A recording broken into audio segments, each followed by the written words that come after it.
ಕರುನಾಡಿಗೆ ಭಕ್ತಿಪೂರ್ವಕ ನಮಸ್ಕಾರಗಳು. 11 October 2026 KSET ಪರೀಕ್ಷೆ ಇದೆ. Paper 1 unit 2 research aptitude golden ಪಾಯಿಂಟ್ಸ್ಗಳ ಬಗ್ಗೆ ನಾವು ಚರ್ಚೆ ಮಾಡುತ್ತಿದ್ದೇವೆ. ಈಗ 29 ಗೋಲ್ಡನ್ ಪಾಯಿಂಟ್ಸ್ ನೋಡೋಣ. Research which studies in depth of one individual person or institution is known as case study.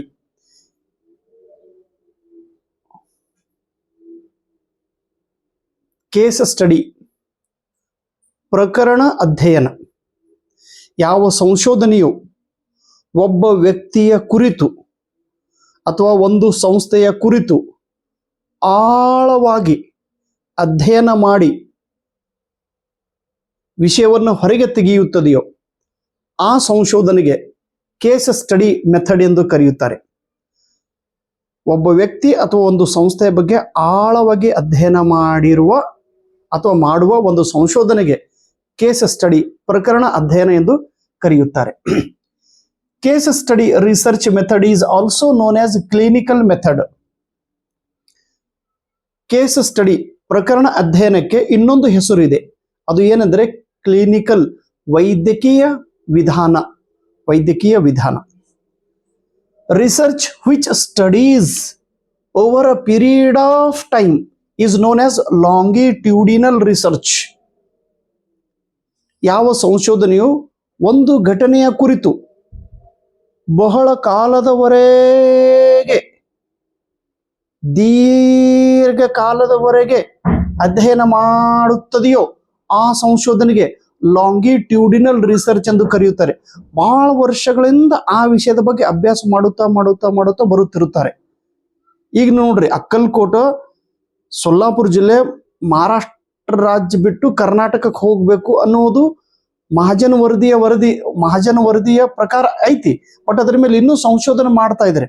Longitudinal research ಒಂದು ಘಟನೆಯ ಬಗ್ಗೆ ಬಹಳ ಕಾಲದವರೆಗೆ ದೀರ್ಘಕಾಲದವರೆಗೆ ಸಂಶೋಧನೆ ಮಾಡಲಾಗುತ್ತಿದ್ದರೆ ಅಂತ ಸಂಶೋಧನೆಗೆ ಲಾಂಗಿಟ್ಯೂಡಿನಲ್ ರಿಸರ್ಚ್ ಎಂದು ಕರೆಯುತ್ತಾರೆ. Research which studies different culture and comes conclusion is known as cross cultural research. ವಿವಿಧ ಸಂಸ್ಕೃತಿಗಳ ಬಗ್ಗೆ ಅಧ್ಯಯನ ಮಾಡುವ ಒಂದು ಸಂಶೋಧನೆಗೆ ಕ್ರಾಸ್ ಕಲ್ಚರಲ್ ಸಂಶೋಧನೆ ಎಂದು ಕರೆಯುತ್ತಾರೆ. ಡಿಫ್ರೆಂಟ್ ಕಲ್ಚರ್ಗಳ ಬಗ್ಗೆ ಅಭ್ಯಾಸ ಮಾಡುವ ಒಂದು ಸಂಶೋಧನೆ ಇದು. Research which collects information on the past or present event situation is known as survey research method. ಸಮೀಕ್ಷಾ ವಿಧಾನ ಪದ್ಧತಿ. ಸಮೀಕ್ಷಾ ಹಿಂದೆ ನಡೆದ ಘಟನೆ ಅಥವಾ ಈಗ ನಡೆಯುತ್ತಿರುವ ಘಟನೆಯ ಬಗ್ಗೆ ಮಾಹಿತಿಯನ್ನ ಕಲೆ ಹಾಕುವುದು, ಮಾಹಿತಿಯನ್ನ ಸಂಗ್ರಹ ಮಾಡುವುದು, ಈ ಪ್ರಕಾರದ ಸಂಶೋಧನೆಗೆ ಸರ್ವೆ ಮೆಥಡ್ ಎಂದು ಕರೆಯುತ್ತಾರೆ. ಸೆನ್ಸಸ್ ವರ್ಕ್, ಜನಗಣತಿಯ ಕೆಲಸ. ಮತ್ತು ಈಗ ಒಂದು ಬಂದೈತಿ ಅಲ್ರಿ SIR ಅಂತೇಳಿ, ಈಗ ನಡೆಸ್ಯಾರ ನೋಡ್ರಿ, ಪ್ರತಿಯೊಬ್ಬರು ಶಿಕ್ಷಕರು ಈ ಕೆಲಸ ಮಾಡ್ತಾ ಇದ್ದಾರೆ. SIRs sir duty. ಮನೆಗೆ ಹೋಗಿ ಮತದಾರರ ಒಂದು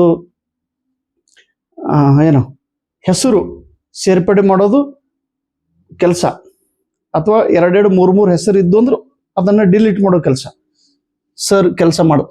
ಸೆನ್ಸಸ್ ವರ್ಕ್ ಇದು ಸರ್ವೆ ಮೆಥಡ್ದಲ್ಲಿ ಬರುತ್ತದೆ, ಸಮೀಕ್ಷಾ ವಿಧಾನದಲ್ಲಿ ಬರುತ್ತದೆ. Identify and select the problem is the first step of research. ಸಂಶೋಧನೆಯ ಹಂತಗಳದಾವ. ಸಂಶೋಧನೆಯ ಮೊದಲನೇ ಹಂತ ಯಾವುದು ಅಂದ್ರೆ ಒಂದು ಸಮಸ್ಯೆಯನ್ನ ಕಂಡು ಹಿಡಿದು ಅದನ್ನ ಆಯ್ಕೆ ಮಾಡೋದು, ಆಮೇಲೆ ಅದರ ಬಗ್ಗೆ ಸಂಶೋಧನೆ ಮಾಡುವುದು. ಮೊದಲನೇ ವಿಧಾನ ಯಾವುದು? Identify the problem. ಒಂದು ಪ್ರಾಬ್ಲಮ್ ಅನ್ನ ಐಡೆಂಟಿಫೈ ಮಾಡಿ ಅದನ್ನು ಕಂಡು ಹಿಡಿದು ಅದನ್ನ ಸೆಲೆಕ್ಟ್ ಮಾಡೋದು. Original events, original treatise, manuscript comes under primary sources. ಪ್ರಾಥಮಿಕ ಮೂಲಗಳಿಂದ ಬರುವಂತ ಘಟಕಗಳು ಯಾವ ನೋಡ್ರಿ ಇವು. ಒರಿಜಿನಲ್ ಇವೆಂಟ್ ಒಂದು ಮೂಲಭೂತ ಘಟನೆ, ಅಥವಾ ಈ ಹಸ್ತಪ್ರತಿಗಳು, ಅಥವಾ ಕೋಟೆ, ಅಥವಾ ಮೂಲ ಗ್ರಂಥಗಳು, ಇವು ಪ್ರಾಥಮಿಕ ಮೂಲದ ಆಧಾರಗಳಾಗಿವೆ. ಅದರ್ಸ್ ಎಕ್ಸ್ಪೀರಿಯನ್ಸ್, ಇನ್ನೊಬ್ಬರ ಅನುಭವ, ಬಯೋಗ್ರಫಿ, ನಾವೇನಂತೀರಿ ಜೀವನ ಚರಿತ್ರೆಗಳು ಮತ್ತು ಸಿನಿಮಾಗಳು ಇವೆಲ್ಲ ಸೆಕೆಂಡರಿ ಸೋರ್ಸದಲ್ಲಿ ಬರುತ್ತವೆ, ದ್ವಿತೀಯ ಮೂಲಗಳು. ರಿಸರ್ಚ್ ಪ್ರಪೋಸಲ್, ಸಂಶೋಧನಾ ಪ್ರಸ್ತಾವನೆ ಎಂದರೇನು? ನಾವು ಯಾವ ವಿಷಯದ ಬಗ್ಗೆ ಅಭ್ಯಾಸ ಮಾಡೋರಿದ್ದೇವೋ ಆ ವಿಷಯದ ಬಗ್ಗೆ ಸ್ವಲ್ಪದರಲ್ಲಿ ಅವರಿಗೆ ಮಾಹಿತಿ ಹೇಳುವುದು, ಏನೇನು ಸಂಶೋಧನೆ ಮಾಡೋರಿದ್ದೀವಿ ಅನ್ನೋದ್ರ ಬಗ್ಗೆ ಹೇಳೋದು, ಅದು ರಿಸರ್ಚ್ ಪ್ರಪೋಸಲ್ದಲ್ಲಿ ಬರುತ್ತದೆ. ಹೈಪೋಥಿಸಿಸ್, ಇದಕ್ಕೆ ತಾತ್ಕಾಲಿಕ ಹೇಳಿಕೆ ಎಂದು ಕರೆಯುತ್ತಾರೆ. ಟೆಂಟೇಟಿವ್ ಸ್ಟೇಟ್ಮೆಂಟ್ ರಿಸರ್ಚ್ ಅದೊಳಗೆ ಬರುತ್ತದೆ. ಇನ್ನು ಹೈಪೋಥಿಸಿಸ್, ಇವು ಎರಡು ಶಬ್ದ ಹೈಪೋ ಮತ್ತು ಥೆಸಿಸ್ ಇಂದ ಕೂಡಿದೆ. ಹೈಪೋ ಎಂದರೆ ಟೆಂಪರರಿ ಅಥವಾ ತಾತ್ಕಾಲಿಕ, ಹೈಪೋಥಿಸಿಸ್ ಅಂದ್ರೆ ಊಹಾಪೋಹೆ ಅಂತ ಹೇಳಿ ನಾವು ಕರಿತೀವಿ. ಧನ್ಯವಾದಗಳು. ಇದು ಪೇಪರ್ ಕೇಳ್ತಾರೆ, ಹೈಪೋ ಎಂದರೆ ಏನು? ಟೆಂಪರರಿ ಅಥವಾ ಟೆಂಟೇಟಿವ್, ತಾತ್ಕಾಲಿಕ.